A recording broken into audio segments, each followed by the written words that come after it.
Sudah nih urusan saya. Saya anaknya Gai Bahtiar. Saya... Calon Bupati Indramayu, Nina Agustina angkat bicara soal ketegangan yang melibatkan dirinya dengan sejumlah warga.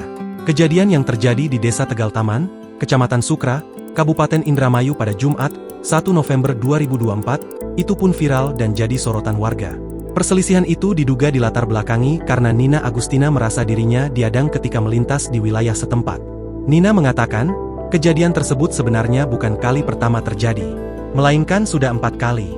Kejadian pertama, saat Nina kampanye ke wilayah Kecamatan Terisi, saat itu di jalan pinggir sawah ada beberapa anak muda menaiki sepeda motor lalu berhenti. Kemudian saat patwal lewat mereka berlari sambil menunjukkan angka 2. Kita saat itu masih diam, ujar Nina Agustina dalam konferensi persnya yang diterima tribuncirebon.com, Minggu, 3 November 2024. Kejadian kedua terjadi di wilayah Kecamatan Gabus Wetan. Kejadian kala itu, lanjut Nina terjadi pada malam hari. Ketika ia akan melintasi sebuah warung tiba-tiba saja ada orang yang menyeberang lalu menuju sebuah bangunan seperti pos ronda. Sejurus kemudian orang itu mengambil gambar foto laki hakim dan menunjukkan kepada dirinya.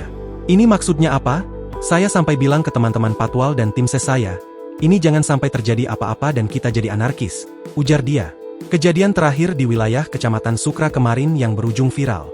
Nina bercerita, ia awalnya saat itu hendak salat asyar sebelum sampai ke titik kampanye. Namun, ketika melintas di desa setempat, ia melihat ada motor berjajar di pinggir jalan dengan seragam paslon nomor urut 2. Warga itu lalu berteriak angka 2, sebagian ada yang nyaris ke tengah jalan. Padahal, sepengetahuan Nina Agustina, di wilayah setempat sedang tidak ada kegiatan kampanye dari paslon nomor urut 2. Nina pun saat itu memerintahkan untuk menghentikan mobil. Ia ingin tahu alasan apa yang melatar belakangi rentetan kejadian yang diduga sebagai bentuk pengadangan tersebut. Ia menjelaskan, respon itu juga sengaja diberikan untuk mengingatkan agar warga jangan melakukan tindakan yang berbahaya karena dapat menyebabkan kecelakaan. Termasuk, ia juga ingin mengingatkan bahwa statusnya saat ini masih sebagai Bupati Indramayu. Adapun untuk sekarang, ia hanya tengah cuti kampanye saja karena ikut kembali pada Pilkada Indramayu 2024. Setelah masa kampanye selesai, Nina akan kembali menjabat Bupati Indramayu hingga pelantikan cabuk terpilih nanti. Secara pribadi, Nina sendiri penasaran siapa yang berada di balik rentetan aksi warga tersebut. Apalagi dalam kejadian itu, ada insiden warga yang diduga mengebrak jok sepeda motor. Ia khawatir ada kejadian yang tidak diinginkan sehingga Nina pun langsung menghubungi Kapolres Indramayu, Dandim 0616 Indramayu, hingga Bawaslu Indramayu. Apalagi, menurutnya, tim relawannya saat di lokasi kejadian menemukan ada beberapa botol minuman keras.